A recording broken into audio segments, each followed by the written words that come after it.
الله من الشيطان الرجيم. بسم الله الرحمن الرحيم.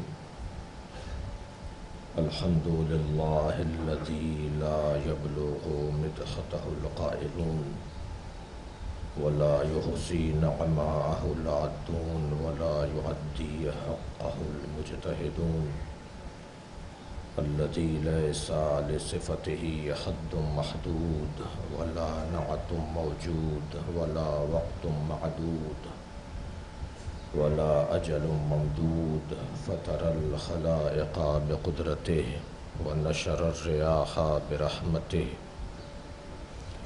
الصلاة والسلام على الرسول المسدد المصطفى الأمجد المحمود الأحمد سيدنا ومولانا ومولى الكونين جد الحسن والحسين وعلي والقاسم محمد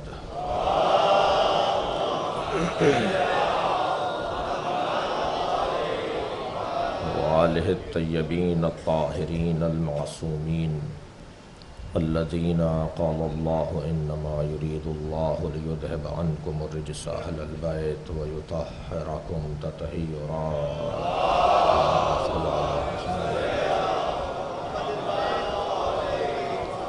ولعنة الله على أعدائهم أجمعين من يوم عداوتهم إلى قيام يوم الدين. أما بعد، قال الحكيم في قرآن الكريم: بسم الله الرحمن الرحيم. صلوات.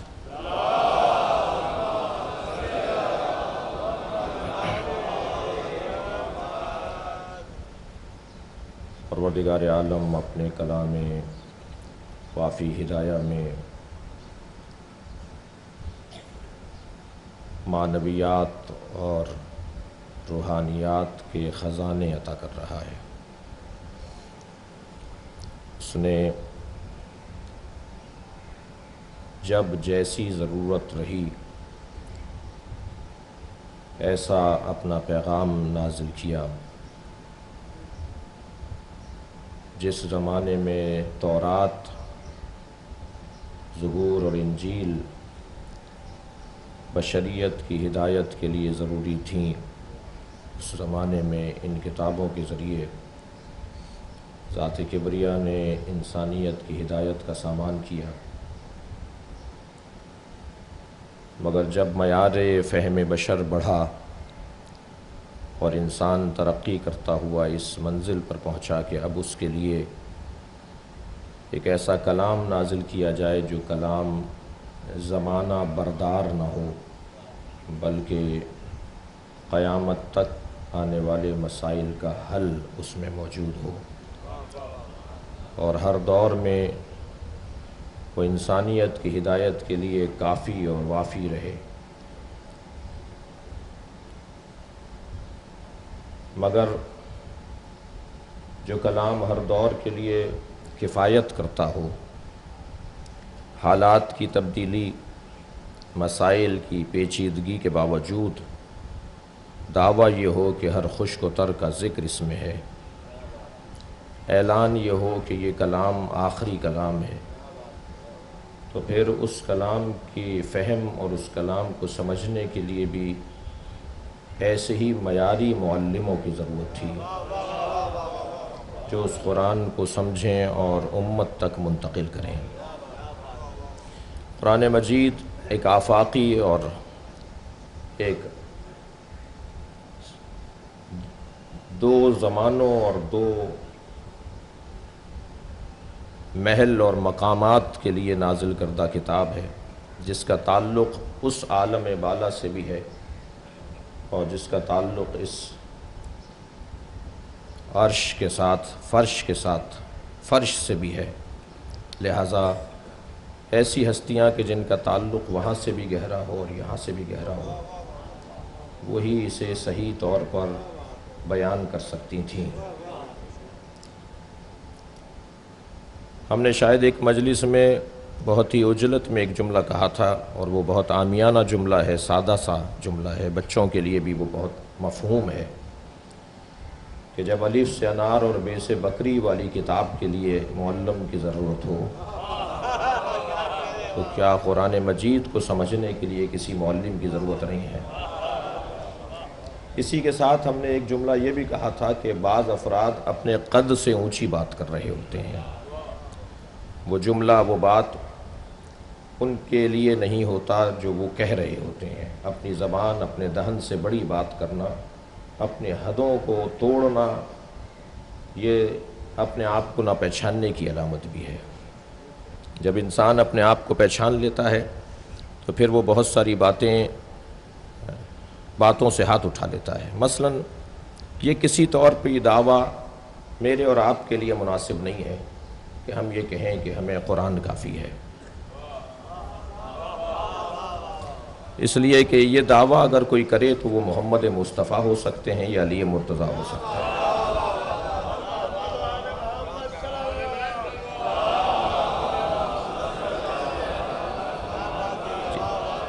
ان کے علاوہ کسی اور کو یہ سجتا نہیں ہے، یہ جملے کسی اور پر پورے اترتے نہیں ہیں، یہ جچتا نہیں ہے کسی اور کے لیے جملہ کہ ہمیں قرآن کافی ہے۔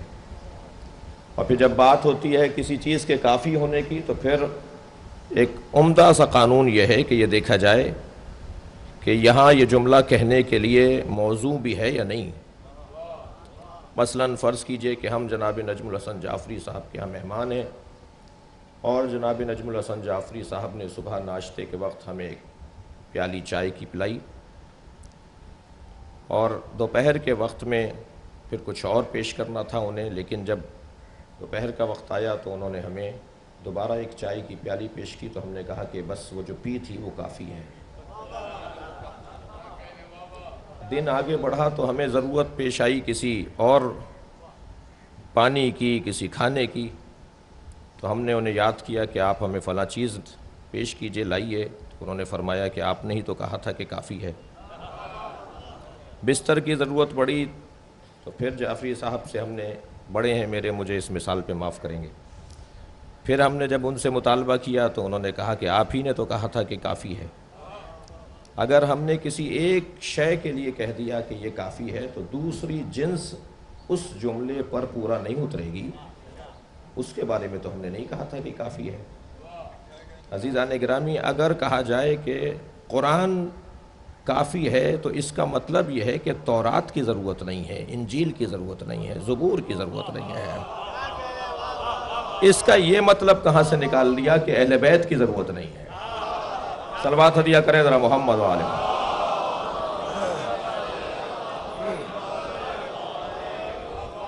اسی جنس کی جو شے ہے وہ کافی ہے۔ یعنی اب قرآن آ جانے کے بعد ہمیں تورات کی ضرورت نہیں ہے، اب قرآن آ جانے کے بعد ہمیں انجیل کی ضرورت نہیں ہے، ہمیں زبور کی ضرورت نہیں ہے۔ قرآن اگر آ گیا ہے تو اب ہمیں قرآن کافی ہے، اس کا یہ مطلب بنتا ہے۔ لیکن جب پیغمبر قرآن کے ساتھ مفسروں کا اعلان کرنے جا رہے ہوں اور یہ کہہ دیا جائے کہ ہمیں قرآن کافی ہے، تو یہ بات عقل میں اترنے والی نہیں ہے۔ وہ مفسران قرآن جنہوں نے قرآن کو سمجھا، بلکہ میں یوں کہوں کہ جو خود عین قرآن تھے، حقیقت قرآنیہ تھے۔ آپ کی محترم سماعتوں کے لیے ایک جملہ کہوں کہ جب اللہ اپنا علم کاغذ پر ڈھالتا ہے تو اسے قرآن نام دیتا ہے، جب پیکر میں ڈھالتا ہے تو اسے محمد نام دیتا ہے۔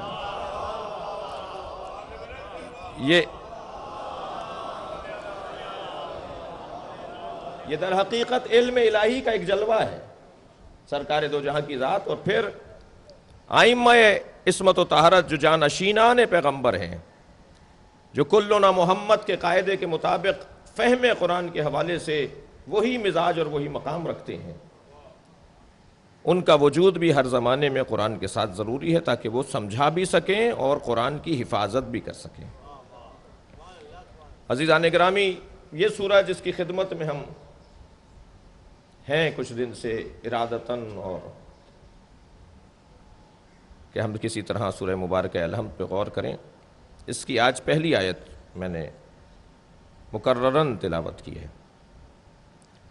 سورہ مبارکہ الحمد کی 7 آیتیں ہیں، اور یہ 7 آیتیں جہنم کے 7 دروازوں کے لیے ڈھال ہیں۔ ہر ایک آیت پر عمل کرنے والا جہنم کے ایک دروازے کو بند کر دے گا، اور اگر 7 آیات کا عامل ہو جائے تو پھر اس کے لیے دوزخ نہیں ہے۔ اور ان آیات میں جو سب سے پہلی آیت ہے وہ ہے بسم اللہ الرحمن الرحیم۔ یہ در حقیقت بسم اللہ کی تفسیر خود علیحدہ غور طلب اور مفصل مطالعے کا ہم سے مطالبہ کرتی ہے۔ علماء کرام متوجہ ہیں، صاحبان دقت کا مطالعہ ہے کہ اس پورے سورے کے اندر پروردگار عالم نے انسان کی زندگی کا خلاصہ کیا ہے، اور اگر انسان اپنی حقیقت کو اور اپنے بارے میں یہ طے کرنا چاہے کہ وہ اپنی حیات پر مکمل تسلط اور سلطہ رکھتا ہے یا نہیں، تو معصوم کی ایک حدیث کو اپنے لیے نمونہ عمل بنائے، اور اگر اس حدیث پر عمل پیرا ہو گیا تو یقیناً وہ اپنی حیات پر مکمل تسلط رکھنے والوں میں سے شمار کیا جائے گا۔ معصوم ارشاد فرماتے ہیں رحم اللہ عمران، اللہ اس شخص پر، اس فرد پر رحم کرتا ہے، رحم کرے جو من علم من عین فی عین الی عین، جو یہ جانتا ہو کہ کہاں سے آیا ہے، کہاں ہے اور کہاں جائے گا۔ جو شخص ان 3 سوالات کے جوابات رکھتا ہو کہ کہاں سے آیا ہے، کہاں ہے اور کہاں جائے گا، وہ در حقیقت اپنی زندگی پر مکمل قابو رکھتا ہے، مکمل تسلط رکھتا ہے۔ اور اس سورہ مبارکہ الحمد کے اندر ان تینوں سوالات کے جواب موجود ہیں، کہاں سے آئے ہو، کہاں ہو اور کہاں جاؤ گے۔ سورہ مبارکہ الحمد کے اندر آغاز میں الحمدللہ رب العالمین گویا کہاں سے ہو، اہدنا الصراط المستقیم کہاں ہو، مالک یوم الدین کہاں جاؤ گے۔ اس پورے سورے کے اندر اگر انسان چاہے تو اس ایک سورے سے اپنی زندگی کو سنوار سکتا ہے۔ صلوات ہدیہ کرے محمد و آلہ۔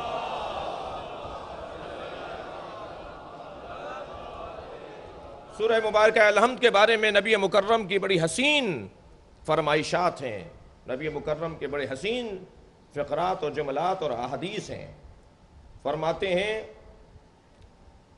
فواللہ نفسی بیدہ، مجھے اس اللہ کی قسم جس کے ہاتھ میں میری جان ہے، ما انزل اللہ فی التوراۃ ولا فی الانجیل ولا فی الزبور مثلہا، پروردگار عالم نے نہ تورات میں، نہ زبور میں، نہ انجیل میں سورہ مبارکہ الحمد جیسا کوئی سورہ ہی نازل نہیں کیا۔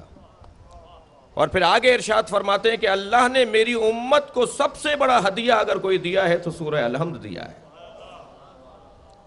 اور اگر عرش الہی کے خزانوں میں کسی خزانے کو تلاش کیا جائے جو سب سے زیادہ وزین ہو اور بہت زیادہ گہرا خزانہ ہو اور بہت کچھ رکھنے والا خزانہ ہو، تو فرماتے ہیں سورہ مبارکہ الحمد ہے۔ یہ سورہ مبارکہ الحمد کے فضائل میں سے احادیث کا سلسلہ ہے۔ اس سورے کے بہت سارے نام ہیں، اور نام بھی خود معرفت کا ایک سبب ہوا کرتے ہیں۔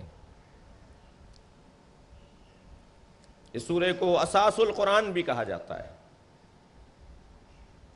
قرآن مجید مکمل ایک طرف، جیسا کہ بیان ہوا کہ سورہ مبارکہ الحمد کی تفسیر ہے قرآن، متن قرآن ہے سورہ الحمد، اور متن قرآن کی تفسیر ہے، متن سورہ الحمد کی تفسیر ہے قرآن مجید۔ کبھی کہا گیا کہ یہ ام القرآن ہے، اس کے بغیر قرآن کا کوئی تصور نہیں ہے۔ کبھی کہا گیا ہے سورۃ رقیہ، یہ دم کرنے والا سورہ ہے، یعنی اس سورے کے عاملان اگر اسے کسی مردے پر پڑھ دیں تو تعجب کرنا کہ وہ زندہ کیوں نہیں ہوا۔ اسے زندہ ہونا ضروری ہے اگر اس کے عامل، اس پر عمل پیرا لوگ، اس کی گہرائی تک اور حقیقت تک پہنچنے والے لوگ اگر اسے کسی مریض پر پڑھیں تو اسے شفا نصیب ہوتی ہے۔ جنگ صفین میں ایک شخص کا ہاتھ کٹ گیا، وہ اپنا کٹا ہوا ہاتھ مولا کے سامنے لے آیا، مولا میرا بازو کٹ گیا۔ حضرت نے اس کے بازو سے اس کے ہاتھ کو، کٹے ہوئے ہاتھ کو ملایا اور سورہ مبارکہ الحمد اس پہ دم کیا، اس کا ہاتھ جڑ گیا۔ وہ اپنا جڑا ہوا ہاتھ، اپنا سالم ہاتھ لے کر آگے بڑھا، رستے میں نہ جانے اسے کیا ہوا کہ پلٹ کر واپس آیا اور کہنے لگا کہ یا علی آپ نے پڑھا کیا تھا؟ حضرت نے فرمایا سورہ الحمد پڑھی تھی۔ تو کہنے لگا سورہ الحمد پڑھی تھی، بس یہ کہنا تھا کہ ہاتھ پھر ٹوٹ گیا۔ حضرت نے فرمایا یہ قرآن اثر جب کرے گا جب تم اس پہ یقین رکھو گے۔ صلوات پڑھے ذرا محمد و آل محمد۔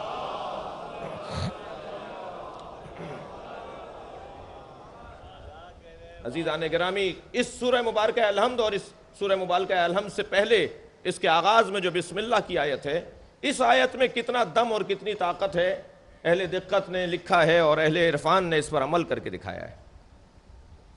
لیکن شرط یہی ہے کہ انسان کا یقین ہو ان چیزوں پر، اور کبھی کبھی اگر وسوسہ شیطانی یا وسوسہ انسی ذہن میں گزر رہا ہو تو اس بات کا خیال رہے کہ جن لوگوں نے یہ باتیں بتائی ہیں ان سے اچھا انسان کوئی نہیں ہے، ان سے بڑا انسان کوئی نہیں ہے، ان سے عظیم انسان کوئی نہیں ہے جنہوں نے اپنی زندگیوں میں ان تعلیمات کی طرف ہماری رہنمائی کی ہے۔ لہٰذا یہ قرآن کا سورہ کنز القرآن اور کنز العرش کے نام سے بھی پکارا جاتا ہے، عرش الہی کا خزانہ۔ اسے فاتحۃ الکتاب بھی کہا جاتا ہے، اسے سورہ شفا بھی کہا جاتا ہے۔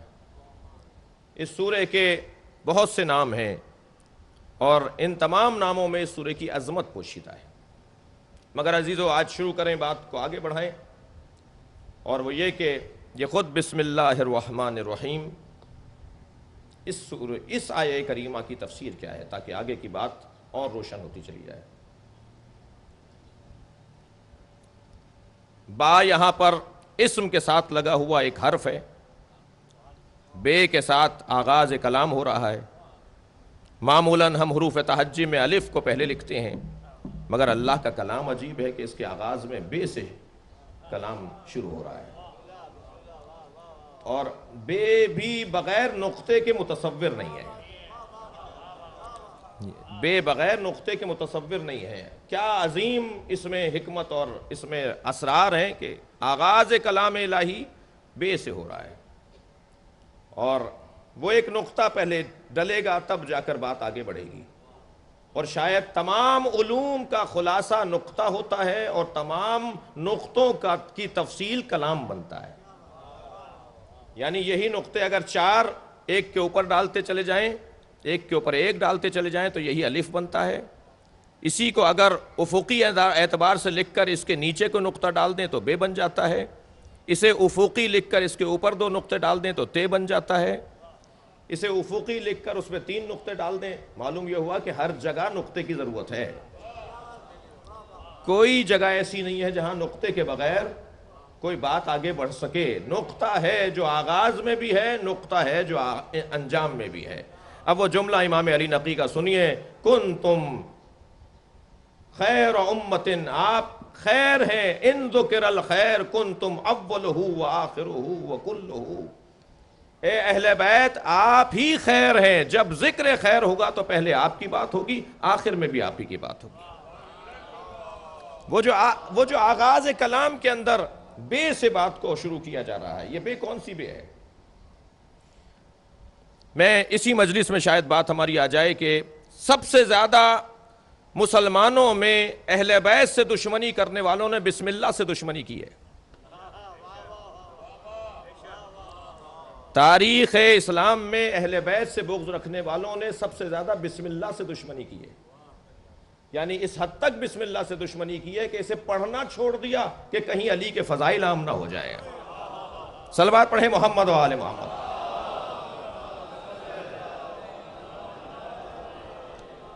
تفسیر کبیر کے اندر جناب فخر الدین رازی بڑی حسین بات لکھتے ہیں بسم اللہ کی تفسیر لکھتے ہوئے، وہ کہتے ہیں کہ میں نماز کے اندر بسم اللہ کو جہراً پڑھتا ہوں، اور میرے متعلق اور مجھ سے محبت کرنے والے اور مجھے کسی قابل سمجھنے والے بھی بسم اللہ کو نماز میں جہراً پڑھیں، اور اس کی دلیل یہ ہے کہ میرے نزدیک علی بن ابی طالب کی فضائل میں یہ فضیلت مسلم ہے کہ پیغمبر نے فرمایا الحق ما علی وعلی ما الحق، حق علی کے ساتھ ہے اور علی حق کے ساتھ ہیں۔ تو جب حق علی کے ساتھ ہے اور علی حق کے ساتھ ہیں تو مسلم بات ہے کہ علی بن ابی طالب نماز میں بسم اللہ جہراً پڑھتے تھے۔ علی کیونکہ حق کے ساتھ ہیں اور حق علی کے ساتھ ہے اور وہ بسم اللہ اونچی آواز میں پڑھتے تھے، لہٰذا میرا فتویٰ یہ ہے، جناب فخر الدین فرماتے ہیں کہ ہمیں نماز میں بسم اللہ کو جہراً پڑھنا چاہیے۔ پہلی بات تو میں جناب فخر الدین سے یہ مؤدبانہ اور طالب علمانہ کہوں گا کہ علی کے ساتھ صرف یہی حق نہیں ہے بلکہ ہر میدان میں علی کے ساتھ حق تھا، اور یہ قاعدہ کسوٹی ہر جگہ جاری رہنی چاہیے۔ اور پھر ہوا یہ کہ جب یہ بات عام ہو گئی کہ بسم اللہ علی اونچی آواز میں پڑھتے ہیں، پیغمبر اونچی آواز میں پڑھتے تھے، تو پھر تاریخ میں آنے والے مبغضین حیدر کرار نے بسم اللہ کو ترک کرنا شروع کیا، یہاں تک کہ ایک شخصیت کہیں سے سفر کرتی ہوئی جب مدینہ منورہ پہنچی، اور کیونکہ ان کا نام اونچا تھا، کام بڑا تھا، شہرت بڑی تھی، اور ان کو نماز جماعت کے لیے مصلی پہ کھڑا کیا گیا، تو انہوں نے بسم اللہ کے بغیر نماز شروع کی۔ نماز ختم ہونے کے بعد جو شور مچا ہے نمازیوں میں، کیونکہ صحابہ کرام موجود تھے، تابعین عظام موجود تھے، اور نماز گزاروں نے آوازیں لگانا شروع کی کہ سرقتا ام نسیتا، تم نے بسم اللہ چرا لی یا بھول گئے؟ اور مسلمانوں کے درمیان ایک بحث چھڑی کہ انہوں نے بسم اللہ کے بغیر نماز کیسے پڑھ لی، تو وہ مجبور ہوئے کہ نماز کو اعادہ کریں اور دوبارہ سے نماز جماعت پڑھائیں، اس لیے کہ صحابہ کرام نے انہیں بسم اللہ کے بغیر نماز پڑھنے کی اجازت نہیں دی۔ اور فرما رہے ہیں حتیٰ جناب ابن ابوالحدید معتزلی نے اس بات کا اقرار کیا ہے کہ بسم اللہ کا ترک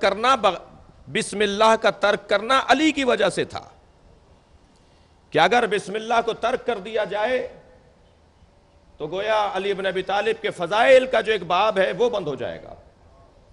آپ دیکھیں جب انسان اپنی انسانیت سے گرنے لگتا ہے تو حقائق اور واقعیتوں کو چھوڑتا ہے تعصب کی بنیاد پر۔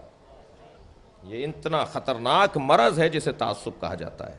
عزیزان گرامی، کچھ حقائق ہیں تاریخی طور پر۔ نبی فرما رہے ہیں، مولا علی کی شان میں مولا اپنے سینے پہ ہاتھ رکھ کے فرماتے ہیں انا نقطۃ تحت الباء، میں یہ بے کے نیچے جو نقطہ ہے وہ میں علی ہوں۔ جی یہ نقطہ تحت الباء، اس پہ حضرت آیت اللہ جوادی عاملی نے بڑی حسین بحث کی ہے، اس پہ استاد علامہ محمد حسین طباطبائی نے بہت اچھی بحث کی ہے۔ ہمارے بزرگوں نے اس نقطہ تحت الباء کے اوپر، اور جو کسی حد تک اپنے غرور علمی کی بیماری میں مبتلا ہوتے ہیں، وہ در حقیقت بعض چیزوں کا انکار کرتے وقت یہ سوچتے نہیں ہیں کہ اس کا انکار زیادہ چل نہیں پائے گا۔ مثلا ایک اعتراض ڈالا گیا حدیث قصہ کے اوپر کہ حدیث قصہ تو جناب جابر ابن عبداللہ الانصاری نے روایت کی ہے اور وہ جناب زہرہ سے روایت کی ہے، جناب زہرہ نامحرم سے بات کیسے کر سکتی تھی؟ ہم جب بلندیوں پر جانے لگیں تو کچھ اور سوچتے ہیں، اور جب اترنے لگیں تو پھر ہم اپنی جیسی عورتوں کی طرح سمجھتے ہیں بی کو۔ جابر ابن عبداللہ انصاری سلمان فارسی سے جناب زہرہ کی روایات ہیں۔ سلمان فارسی کو دعائے نور جناب زہرہ نے تعلیم کر کے دی ہے۔ بی کی 100 سے زیادہ حدیثیں ہیں جو صحابہ کرام نے بی سے نقل کی ہیں۔ سیدہ کا خطبہ بھرے دربار میں سینکڑوں لوگوں نے نقل کیا ہے۔ لہذا سیدہ سلمان فارسی رضی اللہ تعالیٰ عنہ اور حضرت ابو ذر غفاری اور جابر ابن عبداللہ الانصاری کو نبی مکرم کی دی ہوئی تعلیم منتقل کرتی تھیں،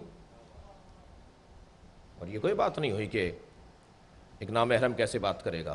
سیدہ کے بہت سارے احادیث ہیں، بہت سارے پیغامات ہیں جو صحابہ کرام نے نقل کیے ہیں۔ عظمت سیدۃ الزہرا سلام اللہ علیہا، بلند سے بلند تر نعرہ صلوات۔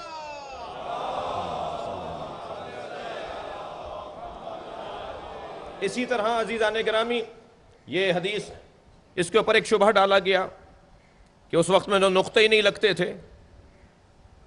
یہ جو تاریخ کے اندر اختلاف ہے کہ بی 75 دن کے بعد رحلت فرما گئی نبی کے یا 95 دن کے بعد، اس کا سبب بھی ایک یہ کہ 75 اور 95 جب آپ عربی میں لکھیں گے بغیر نقطوں کے تو اس کی لکھائی ایک جیسی ہے۔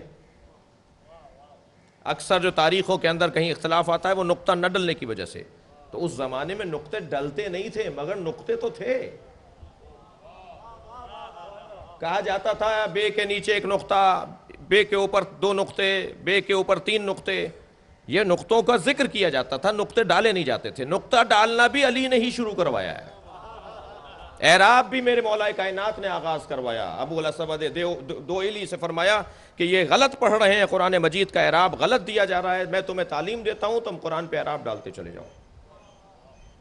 غرض یہ عزیزان گرامی کے سورہ مبارکہ الحمد کے آغاز میں جو بسم اللہ ہے اس کا آغاز با سے ہو رہا ہے. اب یہاں علماء کرام نے اس با کی 3 تفسیریں کی ہیں. یہ بائے استعانت ہے، یہ بائے مصابہت ہے، مصاحبت ہے، یہ بائے تبرک ہے. یہ تبرک کے طور پر با آیا ہے، یہ صحبت کے طور پر شروع کرتا ہوں اللہ کے نام سے. یہ جو ہم ترجمہ کریں گے تو اس کا ترجمہ یوں کریں گے کہ شروع کرتا ہوں اللہ کے نام کی مدد سے، شروع کرتا ہوں اللہ کے نام کے تبرک سے، شروع کرتا ہوں اللہ کے نام کی ہمراہی سے. اور آغاز کس سے ہو رہا ہے؟ اسم اللہ سے ہو رہا ہے. یہ لفظ اللہ، اس کے اوپر آج اگر میں تھوڑا اپنا سبق دہراؤں، وہ الرحمن الرحیم تو جو ہے وہ تو صفات ہیں خود اللہ کی، اور اصل سمجھنے کی ضرورت ہے اللہ. اور شاید اللہ سمجھنا اتنا ہی مشکل ہے جتنا خود اللہ کے لفظ کو سمجھنا مشکل ہے. انتہائے غیبت میں جب کوئی وجود چلا جائے تو انتہائے غیبت کو ہی ظہور کہا جاتا ہے، اور کثرت ظہور ہی کو غیبت کہا جاتا ہے. جو چیز زیادہ ظاہر ہو وہی در حقیقت غیبت میں ہوتی ہے. پانی زیادہ ہے یا خشکی؟ پانی زیادہ ہے. پانی جب زیادہ ہے تو آج تک کوئی طے کر پایا ہے کہ پانی کا رنگ کیا ہے؟ کثرت ظہور ہے پانی کا، مگر پانی کا رنگ آج تک کوئی طے نہیں کر پایا. یہ جو آپ کو نیلا نظر آتا ہے یہ آسمان کا عکس ہے، پانی کا رنگ نہیں ہے. آج تک کوئی طے کر پایا کہ پانی کا مزہ کیا ہے؟ میٹھا، کھارا؟ پانی کا کوئی مزہ آج تک طے نہیں کر پایا. نہ پانی کا مزہ معلوم ہے کہ کیا ہے، ذائقہ کیا ہے، اور نہ ہی پانی کا رنگ معلوم ہے کہ اس کا رنگ کیا ہے. کثرت ظہور ہے اور غیبت ہے. پروردگار عالم اس پوری کائنات پر ظہور ہی ظہور رکھتا ہے. جلوے جلوے میں اللہ ہے، ذرے ذرے میں اللہ ہے، لمحے لمحے میں اور آن آن میں اللہ ہے. کثرت ظہور ہے اور غیبت ہے. کوئی تعریف کرے کہ اللہ کیا ہے؟ اور اگر میں یہیں یہ جملہ کہہ دوں کہ جب حضرت کا ظہور ہوگا تو مومنین کہیں گے ہم نے بارہا حضرت کو دیکھا تھا. کثرت ظہور ہے اور غیبت ہے. ہماری مجلسوں میں بھی ہوتے ہیں، ہمارے جنازوں میں بھی ہوتے ہیں، کثرت ظہور ہے مگر غیبت ہے. جو جتنا ظہور میں کثرت پاتا چلا جائے گا اتنا ہی اس کا مفہوم غیبت بڑھتا چلا جائے گا. ذات کبریا جب ظہور پر آتا ہے تو ربوبیت کے جلوے کے ذریعے ظہور پاتا ہے، اور جب غیبت میں جاتا ہے تو اللہ کے لفظ کے ذریعے غیبت میں جاتا ہے. اور خود لفظ اللہ اتنا مشکل ہے، اس کا کوئی ترجمہ کرے. خدا اس کا ترجمہ نہیں ہے. خود آئی جی کو خدا کثرت استعمال کی وجہ سے خدا کہہ دیا گیا. خدا اس کا ترجمہ نہیں ہے. لفظ اللہ کا کوئی ترجمہ ہی نہیں ہے. اور پھر اس نے اور مشکل کر دی جب کہا قل هو اللہ احد. اللہ پہلے مشکل تھا سمجھنا، یہ ہوا اور کہہ کر اور مشکل کر دیا. اس لیے کہ جب آپ اس کو ضمیر کے اندر لے جائیں گے تو اور مخفی ہوتا چلا جائے گا. یہ ہوا، یہ اللہ، یہ اسم جلالہ، اس کا نہ کوئی ترجمہ کر سکتا ہے نہ اس کو کوئی سمجھ سکتا ہے. اور وہ جو پروردگار عالم نے اپنے حبیب کو 73 حروف میں 72 کا علم عطا کیا اور ایک کا رو کے رکھا، اور وہ ایک کا اپنے پاس روک کر اپنے پاس 73 کے 73 رکھے، اپنے حبیب کو 72 حروف دے دیے. وہ ایک جو اپنے پاس رکھا، اپنے حبیب سے کہا اے میرے حبیب مجھ سے مانگو، قل رب زدنی علما. مجھے اچھا لگتا ہے کہ محمد بھی مجھ سے مانگ رہا ہے. مجھ سے اپنے علم میں اضافے کا سوال کرتے رہو. وہ ایک حرف علم جو نبی کو اللہ نے نہیں دیا وہ ذات الہی کا علم ہے. مسلسل اضافہ علم ہوتا رہے پیغمبر اکرم کے لیے بھی. وہ لفظ اللہ، وہ مفہوم اللہ. عزیزان گرامی، اشرقت الارض بنور ربہا، زمین اپنے رب کے نور سے منور ہو جائے گی. وہ نور رب کیا ہے؟ جی واللہ یہدی من یشاء، اللہ جسے چاہے ہدایت عطا فرمائے۔ ایک جگہ ارشاد ہو رہا ہے کہ یہ جو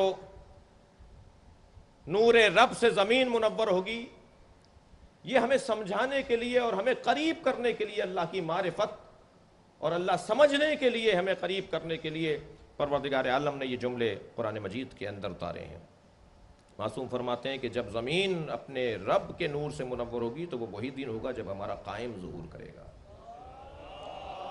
یہ پوری زمین اپنے رب کے نور سے منور ہوتی چلی جائے گی۔ یہ با استعانت کے لیے ہو، مصاحبت کے لیے ہو یا تبرک کے لیے ہو، غرض یہ کہ اللہ کے نام سے آغاز کلام ہو رہا ہے، اور یہ اللہ کا نام اسم اللہ، اللہ کا نام، وَلِلَّهِ أَسْمَاءُ الْحُسْنَى فَادْعُوهُ بِهَا، سورہ مبارکہ اعراف۔ اللہ ہی کے لیے بہترین نام ہے۔ یہاں ایک جملہ اور کہتا ہوا آگے بڑھوں، عزیزان گرامی، ہمیں نام رکھنے سے پہلے اس بات کا خیال رکھنا چاہیے کہ نام ہونے چاہیے وہ کہ جو اللہ سے وابستہ ہو، اور اللہ سے ہٹ کر اگر نام رکھیں گے تو وہی تاثیر آئے گی اس کی زندگی پر کہ جو نام رکھتا ہے۔ جدید نام اور نئے ناموں کے حوالوں سے ایک خواہش ہوتی ہے معمولاً نئے ماں باپ بننے والوں کی کہ کوئی نام ہو تو ایسا ہو کہ جو جدید ہو، نیا ہو۔ میں سمجھتا ہوں کہ ہمارا تو اللہ بھی سب سے پرانا ہے، ازلی ہے، ابدی ہے، اور ہم اپنی حقانیت اور اپنی سچائی کی دلیل بھی یہی رکھتے ہیں کہ ہم پرانے لوگ ہیں۔ نام اگر ہو تو وہ ائمہ کے ناموں پر ہو، اس لیے کہ ائمہ کے نام ہیں جو اللہ کی جانب سے رکھے گئے ہیں۔ وہ نام ہو کہ جو اللہ کی جانب سے رکھے گئے ہیں۔ جب جناب امام المومنین کی ولادت ہوتی ہے تو حضرت ابو طالب نے نام نہیں رکھا علی کا، فرمایا میں اللہ پہ سبقت نہیں لے سکتا، اور 2 شعر لکھ کر حضرت ابو طالب نے ایک تختی کے اوپر اسے فضا میں بلند کر دیا۔ وہ تختی تو چلی گئی، دوسری تختی واپس آ گئی، اور اس تختی پہ لکھا ہوا تھا کہ اس کا نام علی رکھو، یہ میرے نام سے مشتق ہے۔ بہترین نام اللہ کے لیے ہیں۔ وَلِلَّهِ أَسْمَاءُ الْحُسْنَى، نام پر تھوڑی سی غور کر رہا ہوں، اسماء حسنہ اللہ کے لیے ہیں۔ اچھا یہاں غور فرمائے کہ وَلِلَّهِ جار مجرور کو مقدم کیا ہے جو حصر کا فائدہ پہنچائے گا۔ وَلِلَّهِ أَسْمَاءُ الْحُسْنَى، یہ نہیں کہا اسماء الحسنہ ہے للہ، بہترین نام اللہ کے لیے نہیں، اللہ ہی کے لیے بہترین نام ہے۔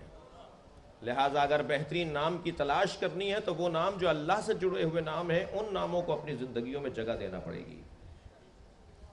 وَلِلَّهِ أَسْمَاءُ الْحُسْنَى فَادْعُوهُ بِهَا، جب اسے پکارو تو ان ناموں کے ذریعے سے پکارو۔ وَذَرُوا الَّذِينَ يُلْحِدُونَ فِي أَسْمَائِهِ، اور ان لوگوں کو چھوڑ دو جو اللہ کے ناموں میں الحاد سے کام لیتے ہیں۔ سَيُجْزَوْنَ مَا كَانُوا يَعْمَلُونَ، انہیں بہت جلد معلوم ہو جائے گا کہ انہوں نے کیا کیا ہے۔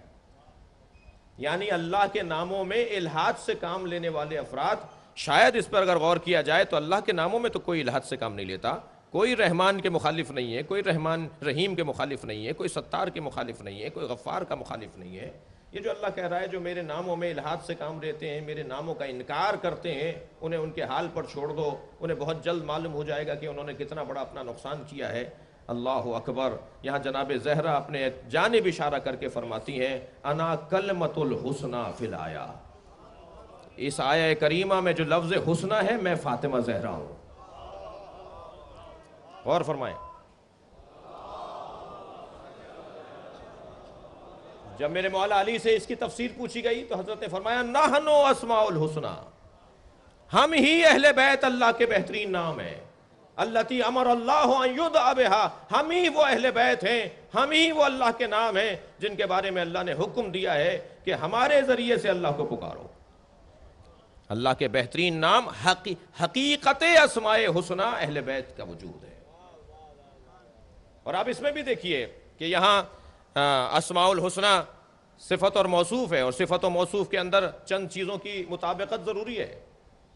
مثلا اسماء جمع ہے، حسنہ مفرد ہے، اسماء مذکر ہے، حسنہ مؤنث ہے۔ ہونا یہ چاہیے کہ اسماء کے ساتھ جو اس کی صفت آ رہی ہے وہ بھی جمع آئے، وہ بھی مذکر آئے، لیکن ادبیات کے قاعدے سے ہٹ کر بات ہو رہی ہے یہاں، بلکہ اگر میں یوں کہہ دوں کہ ادبیات ہے ہی وہ جو قرآن بیان کر رہا ہو۔ ہم ادبیات پڑھ کر قرآن کو سیدھا نہیں کریں گے، قرآن پڑھ کر ادبیات کو ٹھیک کریں گے۔ جی، یہاں پر اسما جمع ہے، موصوف ہے، صفت ہے حسنہ، لیکن مطابقت نہیں ہو رہی۔ حسنہ مؤنث کا صیغہ ہے، تو بڑے حسین بات یہاں پر کہتے ہوئے آگے بڑھوں عزیزو، حسنہ مفرد ہے کیونکہ 14 معصومین میں ایک عورت ہے، ایک خاتون ہے اور 13 مرد ہیں۔ یوں کہہ دیا جائے کہ فاطمہ زہرا 13 مرد معصومین کا حسن و جمال ہے۔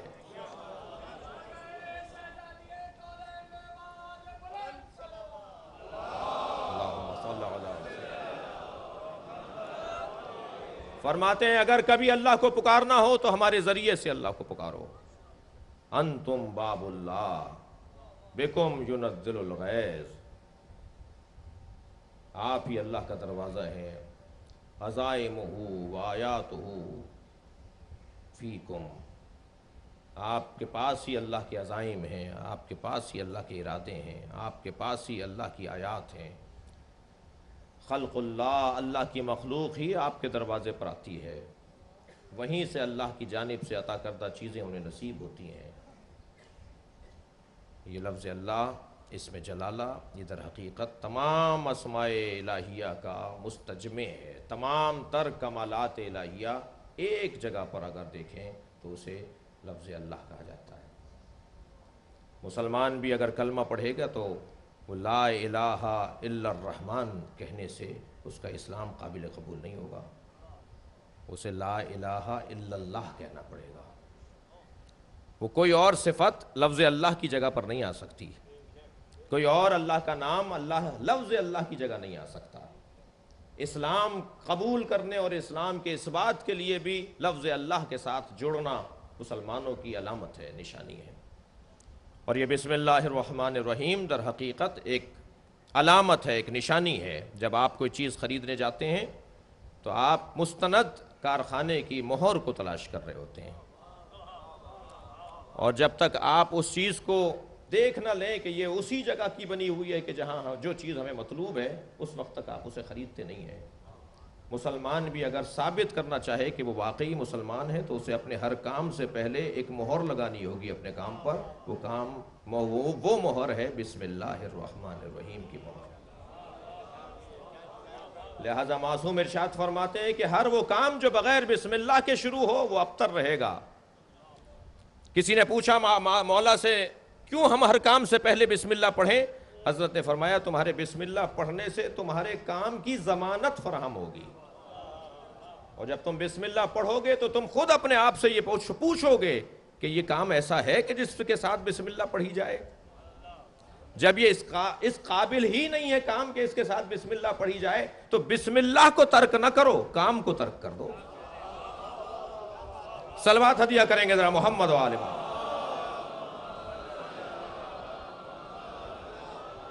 یہ جو تاکید کی جا رہی ہے، یہ جو اصرار کیا جا رہا ہے کہ ہر کام سے پہلے بسم اللہ سے آغاز کرو، ہر کام سے پہلے بسم اللہ پڑھو، یہ در حقیقت ہمارے کاموں کے رخ کی طرف ہمیں توجہ دلائی جا رہی ہے۔ تمہارے کام صحیح رخ کی جانب جانے چاہیے۔ عزیزان گرامی، بہت سارے ایسے پیغامات قرآنی بھی ہیں، بہت سارے ایسے عنوانات احادیث میں بھی ہیں جو ہمارے نفس پر، ہماری روح پر اثر کرتے ہیں۔ ہم نے عرض کیا تھا کہ اپنے گھروں میں بہت عظیم اور اچھی ہم نے مناظر کی سینریاں، تصویریں فریم کر کے لگوائی ہوئی ہیں، کچھ آیات کو لگانے کی بھی ضرورت ہے، کچھ احادیث کو بھی اپنے گھر میں لکھوانے کی ضرورت ہے تاکہ آتے جاتے ہماری نگاہیں ان پر پڑیں۔ ان میں سے ایک آیت یہ بھی ہے بسم اللہ الرحمن الرحیم، اور یہ بسم اللہ اتنا دم رکھتی ہے، یہ اتنی طاقت رکھتی ہے آیہ کریمہ کہ جب حضرت یوسف کو بازار میں بیچا جا رہا تھا تو کوئی دولت ایسی نہیں تھی جو یوسف کا وزن کر پائے۔ ایک جانب مال رکھا جا رہا تھا، دوسری جانب یوسف کا وزن سنگین تھا، تو خود حضرت یوسف نے فرمایا کہ اگر تم میرا وزن کرنا چاہتے ہو تو ایک کاغذ پر بسم اللہ لکھو اور دوسرے پلڑے میں رکھ دو، میرا وزن اگر بنے گا بھی تو بسم اللہ کے ذریعے بنے گا۔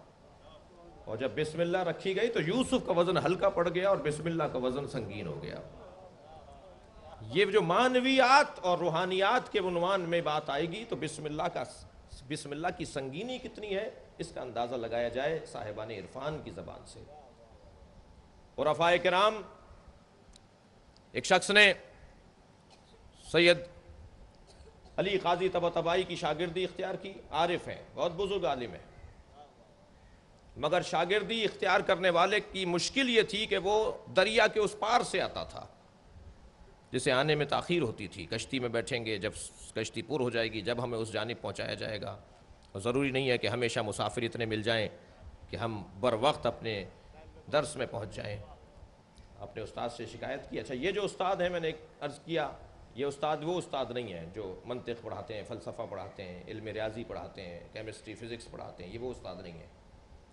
جس استاد کا ڈھونڈنا مشکل ہے، جس استاد کا ملنا مشکل ہے، وہ یہ والے استاد ہیں جو لوگوں کو ان سے خود سے آشنا کرتے ہوں، جو انسان کو خود اس سے آشنا کرتے ہوں، وہ استاد۔ لہٰذا انہوں نے شکایت کی کہ استاد مجھے آنے میں تاخیر اس وجہ سے ہوتی ہے کہ مسئلہ یہ ہے کہ میں کشتی میں بیٹھ کر آتا ہوں اور ضروری نہیں کہ ہمیشہ مسافر سب مل جائیں۔ انہوں نے کہا ہم تمہیں ایک تحریر لکھ کے دے دیتے ہیں، وہ اپنے پاس رکھو اور پانی پر پیر رکھ دینا، پانی پہ پیر رکھ دینا اور تم دریا پر چلتے ہوئے آؤ گے، یہ ہم تمہیں ایک دعا دے دیتے ہیں۔ وہ بسم اللہ لکھ کے استاد سید علی قاضی طباطبائی نے دے دی، اور یہ پانی پہ کئی دن تک چلتے ہوئے آتے رہے اور بر وقت اپنی کلاس میں اپنے درس میں پہنچتے رہے۔ ایک دن خیال آیا کہ دیکھوں تو صحیح کہ لکھا ہوا کیا ہے جی۔ ایک مرتبہ اسے کھولا تو پانی پہ چلتے ہوئے جب اسے دیکھ رہے تھے تو پانی کے اندر پیر جانا شروع ہو گئے، ڈوبتے ڈوبتے بچے، اور آ کے کہا استاد یہ کیا ماجرا تھا؟ فرمایا تمہیں بسم اللہ پر یقین نہیں تھا، اگر تمہیں کسی مقام پر پہنچنا ہے تو اس کا پہلا سبق ہے یقین۔ غور فرما رہے ہیں آپ حضرات، جب تک کسی چیز پر یقین نہیں ہوگا، مجھے سمجھ میں نہیں آتا کہ کیسے مریضوں کے لیے، آپ بہت معروف واقعہ ہے وہ جی، نادر شاہ کا، جب امام رضا کے حرم میں جا رہا ہے تو مریضوں کو بیٹھا ہوا دیکھ رہا ہے، بھئی کتنے دن سے ہو؟ کہا 1 مہینے سے ہو۔ کتنے دن سے ہو؟ 1 ہفتے سے ہوں۔ کہا کیا ہوا تمہیں شفا کیوں نہیں دے رہے امام رضا؟ میں ابھی اندر جا کر واپس آتا ہوں، اگر تم میں سے کوئی صحیح نہیں ہوا سب کی گردنیں اڑا دوں گا۔ اب جو واپس آئے تو سب کو شفا مل چکی تھی، وہ جو 1 مہینے سے بیٹھے ہوئے تھے انہیں 1 لمحے میں شفا مل گئی۔ معلوم یہ ہوا کہ یقین بڑھانے کی ضرورت ہے، ان کے ہاں دینے میں کمی نہیں ہے، میرے مانگنے میں کوتاہی ہے۔ آج عزیزو 6 محرم ہے، اپنے مریضوں کو ذہن میں لائیے گا، اپنے عزیزوں کی پریشانیوں کو ذہن میں لائیے گا۔ آج جس شہزادے کا ذکر ہم کرنے جا رہے ہیں وہ باب الحوائج ہے، لائیے اپنے ذہنوں میں پریشانیوں کو، کیسی کیسی حاجات، مسائل، مشکلات، پریشانیاں آپ کے ذہنوں میں ہوں۔ ابھی حضرت علی اکبر کے تابوت کی زیارت کریں گے آپ، مگر میں رونے والوں سے ایک جملہ کہہ کے آگے بڑھوں کہ جب تابوت کو بوسہ دیں تو خیال رہے جگر میں برچھی لگی ہے، ایک زخمی جوان کی میت۔ کربلا میں جناب علی اکبر کا لاشا اٹھا رہے ہیں حسین، مگر کوئی حسین ابن علی کا ساتھ دینے والا نہیں ہے۔ یا آپ شبیہ تابوت حضرت علی اکبر کیوں اٹھاتے ہیں؟ اس لیے کہ کربلا میں ان کا تابوت اٹھانے والا کوئی نہیں تھا۔ یا مقتل سے گنج شہیدہ تک امام حسین لائے تھے، یا امام زین العابدین نے بنی اسد کی مدد سے حضرت علی اکبر کو دفنایا تھا۔ عزادارو، یہ جس جوان کا آج ذکر کرنے ہم جا رہے ہیں، کربلا کی تاریخ میں انفرادی شہادت ہے، ایسی شہادت کسی اور کی نہیں ہوئی، ایسی شہادت جیسی حضرت علی اکبر کی ہوئی ہے کسی اور کی نہیں ہوئی۔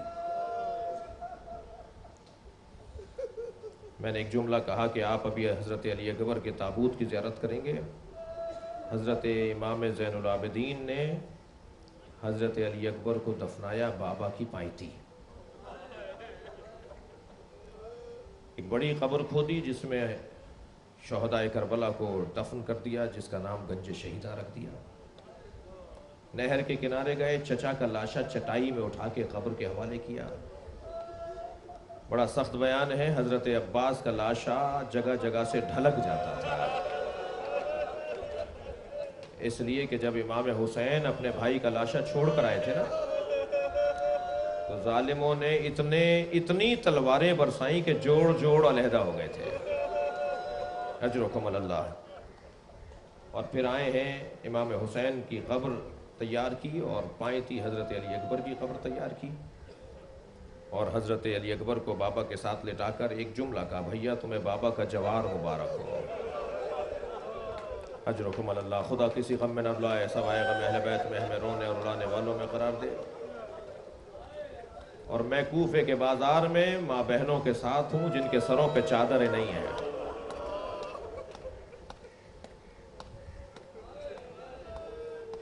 حضرت امام سجاد نے جناب علی اکبر کو امام حسین کی پائیں لٹا دیا۔ نجف اشرف میں ایک عالم دین حرم امام حسین میں یہ مصائب پڑھ رہے تھے، ان سے کسی عزادار نے پوچھا کہ یہ بھی تو بتائیے کہ علی اصغر کو کہاں دفنایا ہے؟ وہ عالم دین یہ کہہ کر آگے بڑھ گئے کہ مجھے نہیں معلوم، میں نے نہیں پڑھا کہ حضرت علی اصغر کو کہاں دفنایا ہے۔ رات کو بستر خواب پر گئے تو امام حسین دکھائی دیے۔ امام نے فرمایا ہمارے رونے والوں کو بتاؤ علی اصغر میرے سینے پہ سو رہا ہے۔ زین العابدین نے اجرکم اللہ، اجرکم اللہ، زین العابدین نے علی اصغر کو میرے سینے پہ لٹا دیا۔ حضرت علی اکبر کی شہادت میں ایک انفرادیت پائی جاتی ہے۔ کربلا کے شہداء میں جو کیفیت حضرت علی اکبر کی شہادت کی ہے وہ کسی اور کی نہیں ہے۔ اس انفرادیت کا ایک پہلو یہ ہے کہ کسی شہید سے، کسی مجاہد سے امام نے یہ نہیں کہا کہ جا کر بیویوں سے اجازت لو، لیکن حضرت علی اکبر سے فرمایا۔ جب آ کے کھڑے ہوئے نا کہ بابا مجھے جانے کی اجازت ہے، تو امام نے فرمایا جاؤ اپنی پھوپھی سے اجازت لو، جاؤ اپنی ماں سے جا کے اجازت لو، جاؤ حرم سے جا کر پوچھو۔ حضرت علی اکبر آئے ہیں خیمے کے دروازے پر، اتا رہو، اور ایک سلام کیا ہے، السلام علیکن یا زینب یا ام کلثوم یا جاریۃ فضہ یا سکینہ، تمام بیویوں کے نام لے کر جناب علی اکبر نے سلام کہا۔ شاید ہر بیوی نے اپنے اپنے خیمے سے جواب سلام دے دیا ہو، لیکن جب جناب علی اکبر نے کہا نا یہ میرا آخری سلام ہے، تو ایک مرتبہ خیموں سے رونے کی آوازیں بلند ہو گئے۔ ہر بیوی اپنے خیمے سے باہر آئی، ایک بڑے خیمے میں حضرت علی اکبر کو لے گئے۔ مقتل کا بیان ہے کہ کوئی بازو پکڑ کر بات کر رہی ہے، کوئی حضرت علی اکبر کی پیشانی کا بوسہ لے کر بات کر رہی ہے۔ یہاں پر بزرگوں نے لکھا کہ ایک بیوی ہے جو دامن نہیں چھوڑ رہی۔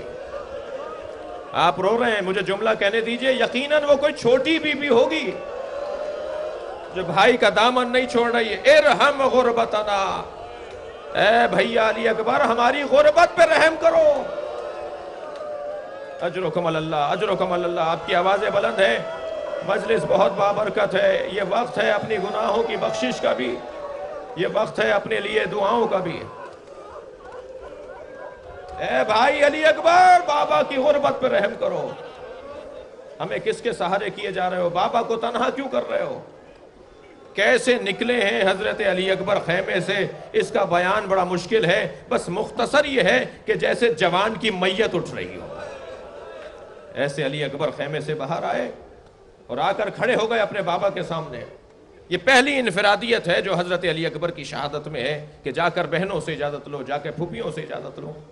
آ کے کھڑے ہوئے، بابا اب آپ مجھے اجازت دیتے؟ جناب علی اکبر کو امام حسین نے سر سے لے کر پیر تک دیکھا۔ اب وہ حسرت بھرا جملہ سنیے جو حسین ابن علی کا ہے، جو امام حسین کا جملہ ہے حضرت علی اکبر کے لیے، سر سے لے کر پیر تک دیکھا اور کہا کاش تم جیسا بیٹا ہوتا، تب میں تم سے پوچھتا کہ ایک جوان بیٹا اپنے باپ سے مرنے کی اجازت کیسے مانگتا ہے۔ کیسے حضرت علی اکبر کو امام حسین نے تیار کیا ہے۔ بالکل شبیہ پیغمبر بنا کر اپنا امامہ رکھا، اپنی تلوار حمائل کی، گھوڑے پر بٹھا دیا حضرت علی اکبر کو۔ علی اکبر جاؤ جاؤ، تمہارے نانا تمہیں سیراب کریں گے۔ اب ایک مرتبہ حضرت علی اکبر کے گھوڑے نے قدم اٹھائے ہیں، حضرت علی اکبر فرماتے ہیں کہ میں چند قدم آگے آیا تھا، میری سواری کچھ آگے آئی تھی کہ مجھے محسوس ہوا کہ پیچھے کوئی دوڑتا ہوا آ رہا ہے۔ اب جو مڑ کے دیکھا، بوڑھا باپ ہے جو جملہ کہہ رہا ہے، مہلن مہلا، اے میرے لال آہستہ جاؤ، اجرکم اللہ، اجرکم اللہ، کوئی جلدی نہیں ہے، گریے کے ایام ہیں، 6 محرم ہے۔ ایک مرتبہ فوراً حضرت علی اکبر گھوڑے سے اترے اور بڑے ہیں اس جانب جہاں امام حسین کو آتے ہوئے دیکھا ہے۔ بابا آپ نے تو رخصت دے دی تھی، بابا آپ نے تو مجھے رخصت دے دی تھی۔ کہا ایک مرتبہ اور پیار کر لینے دو، اجرکم اللہ۔ اپنے بچے کو گلے سے لگایا اور پھر امام حسین نے آسمان کو دیکھ کر کہا، اللہم اشہد علی ہؤلاء القوم۔ یہ جملہ کہیں اور نہیں کہا حسین ابن علی نے، یہ انداز امام حسین کا کہیں اور نہیں رہا۔ فرمایا یا اللہ اس قوم پر گواہ بن جا، میں اب اسے بھیج رہا ہوں جو تیرے رسول سے مشابہ ہے، خلقاً و خلقاً و منطقا، ہر اعتبار سے تیرے نبی کا مشابہ ہے، میں شبیہ پیغمبر کو بھیج رہا ہوں۔ حضرت علی اکبر کو گھوڑے پر پھر بٹھایا، حضرت علی اکبر میدان کربلا میں گئے۔ عزیزانو، میدان کربلا میں جانے کے بعد حضرت علی اکبر نے بڑے بڑے پہلوانوں سے مقابلہ کیا۔ کسی نے آ کر امام حسین کو بتایا کہ حسین ابن علی چند پہلوان مل کر علی اکبر پہ حملہ کر رہے ہیں، تو سنیں گے ایک باپ کے کیا احساسات ہو سکتے ہیں۔ جناب امام حسین نے جناب فضہ سے کہا، فضہ اس کی ماں سے کہو کہ دعا کرے، اس لیے کہ ماں کی دعائیں اولاد کے حق میں قبول ہوتی ہیں۔ عجب نہیں جناب ام لیلہ نے سر پہ قرآن رکھ لیا ہو اور دعا کرتے ہوئے کہا ہو، اے یعقوب سے یوسف کو ملانے والے، اجرکم اللہ، اجرکم اللہ۔ اپنی آوازوں کو آزاد رکھیں گے، اگر گریہ بڑھے گا تو اس کا عجیب رنگ اور عجیب معنویت ایجاد ہوگی۔ ایک مرتبہ، یہ دوسری انفرادیت ہے جو میں بیان کرنے جا رہا ہوں، دوسری انفرادیت ہے حضرت علی اکبر کی شہادت میں کہ کوئی مجاہد جو گیا وہ واپس نہیں آیا، لیکن کیونکہ ماں دعا کر رہی ہے، ام لیلہ سر پہ رکھ کے قرآن دعا کر رہی ہے۔ ایک مرتبہ تکبیر کی آواز بلند ہوئی، بیویوں نے اپنے خیموں پر آ کے دیکھا، دروازوں پر آ کر دیکھا، کیا دیکھا؟ علی اکبر بابا کے قریب کھڑے ہیں، اور کہا بابا میں نے ان پہلوانوں کو واصل جہنم کر دیا، لیکن پیاس مارے ڈال رہی ہے، بابا پیاس مارے ڈال رہی ہے، اگر چند گھونٹ پانی کے مل جاتے تو میں بتاتا کس کا پوتا ہوں، میں بتاتا میری تربیت عباس نے کی ہے، میں بتاتا میری تربیت حسین نے کی ہے۔ عزیزانو، امام حسین سے علی اکبر پانی مانگ رہے ہیں کس سن میں؟ جوانی کے عالم میں۔ اب میں آپ سے ایک سوال کرتا ہوں، جب 3 سال کے تھے نا حضرت علی اکبر، امام حسین مسجد نبوی میں بیٹھے ہوئے تھے، 3 سال کا سن تھا حضرت علی اکبر کا، مولا کے برابر میں آ کے بیٹھ گئے اپنے بابا کے، کہا بابا مجھے انگور چاہیے۔ راوی کہتا ہے انگوروں کا موسم نہیں تھا۔ امام حسین نے نہیں کہا بیٹا یہ انگوروں کا موسم نہیں ہے، جیسے ہی علی اکبر نے کہا بابا مجھے انگور چاہیے، حسین نے ستون مسجد کو ہاتھ مارا تو ستون سے خوشہ گرا، اور حضرت علی اکبر کو بڑھا کر کہا بیٹا تم مجھ سے کچھ مانگو اور میں نہ دوں؟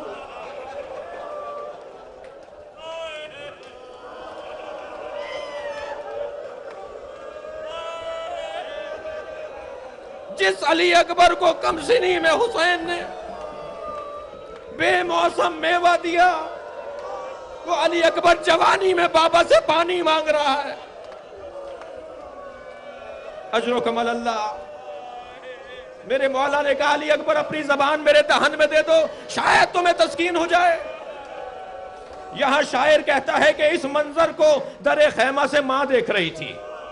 شاعر نے 4 مصروں میں اس منظر کو باندھا ہے۔ شاعر کہتا ہے شدت پیاس سے اکبر نے پلٹ کر دیکھا اور ماں نے خیمے کی تنابوں سے لپٹ کر دیکھا، کتنی مجبور تھی ساقی کوثر کی بہو، خالی مشکیزہ کئی بار الٹ کر دیکھا، شاید چند گھونٹ پانی میرے بچے کے لیے نکل آئے۔ اجرکم اللہ اجرکم اللہ، ایک منزل اور لیں، آپ نے گریہ کر لیا، مجلس ہو گئی۔